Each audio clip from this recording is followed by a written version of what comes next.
Hello everyone and welcome back for another Miss Ink Stamps video. This is Cassie. I am so excited to be here. Today I'm going to be using this newer set called Boo Sheet and I can't help but chuckle every time I see it because I think this set is fabulous. We're also going to be using the Halloween Mandala stencil.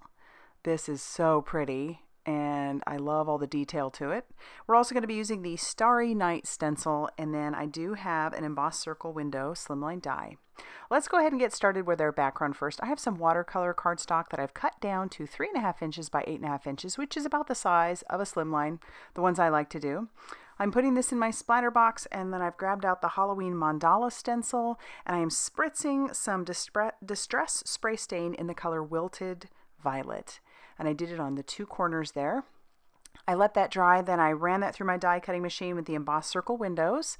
And now I want to add a little bit of distressing to this. So I'm going to pull out my tea dye distress ink and I'm going to blend that just on those edges. So tea dye is really great because it has a little bit of an orangey tint to it and it really does make things look a little bit aged. So add it to this purple and wow, it's so cool. And it does give that really good Halloween feel, which is something I really love. So I'm just going to blend that all around all the edges and also in the circles as well, so that it'll get those edges nice and distressed looking. So cool. After we're done with that, we're going to bring in that Starry Night stencil, and I'm going to bring in some Nuvo Glacier paste in the color Golden Era.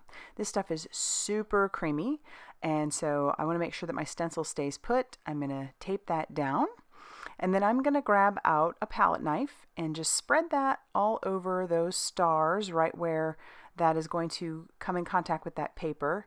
Like I said, this stuff is super creamy. You'll notice I did use some of that Post-it tape on that far right hand edge because this is obviously a standard size 6x6 stencil, but we're doing a slimline. So I'm trying to, well, I'll clean up my mess first, but I want this stencil to go all the way across the front of this panel. So I'm going to be super careful so I don't smudge any of the stars I've already done.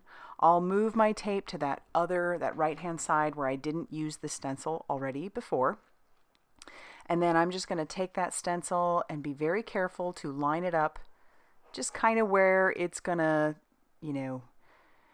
make this stencil look like it's a little bit continuous. And then I'll take the leftover Glacier paste and I will wipe it, being super careful not to go past the stencil. And then we'll put the rest back into our little pot and close it up. I'll peel away that stencil and then you can see how good this worked. This is one of those stencils that's perfect for something like this.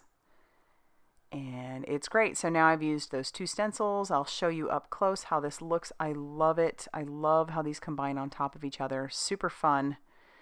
And we're going to set that off to the side to dry while we do our stamping. So as I said, this stamp set is called Boo Sheet. Try to say that without chuckling. And I'm going to put my images onto some Express It cardstock, and then I'm going to ink this up with some Blackout ink by Ink on 3. I'll stamp that down. And yeah, love those little ghost images. And our coloring is going to be fairly simple.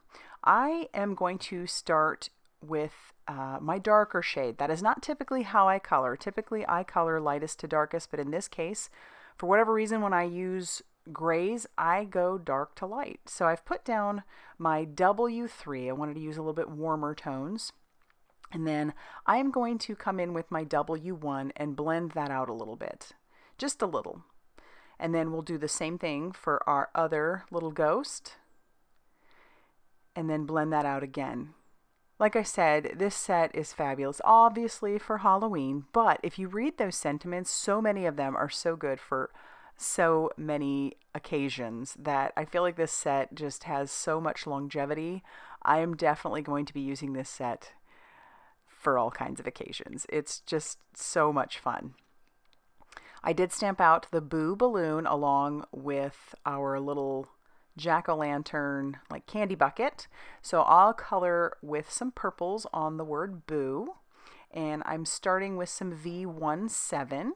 And that's fairly dark, but I'm going to come in with some V09 and just add a little bit of shadowing. And I won't blend that out because I really do like how harsh that is. For our little jack-o'-lantern, our colors are YR24, Those have become my like go-tos for pumpkins lately. And then I'll bring in some YR27. I will bring in that YR24 again and blend that out a little bit. And then we have to bring in some yellow for the inside, so we've got Y18. And then I'm going to go ahead and fussy cut everything out.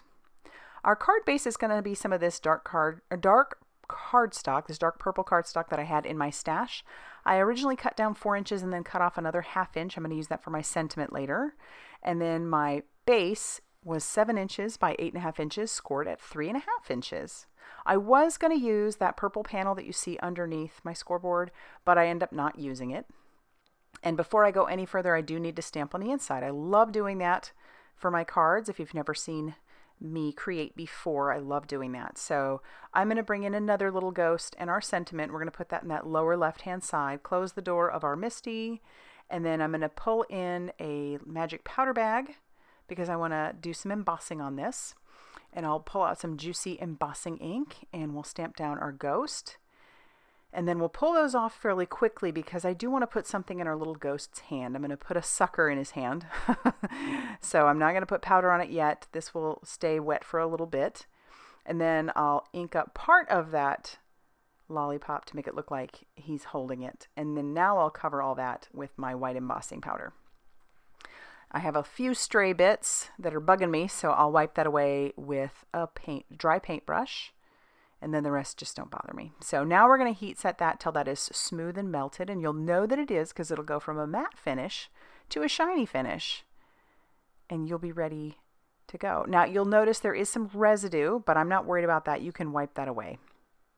Now I'll stamp out my sentiment for the front of my card. Same whole process that we did before. And again with the residue, but I'm letting everything dry, or cool down a little bit, and then I'll bring in my microfiber cloth and I'll wipe away any of that excess residue. And she's all good to go. I'll reinforce that score line and then we can start attaching our pieces to our base.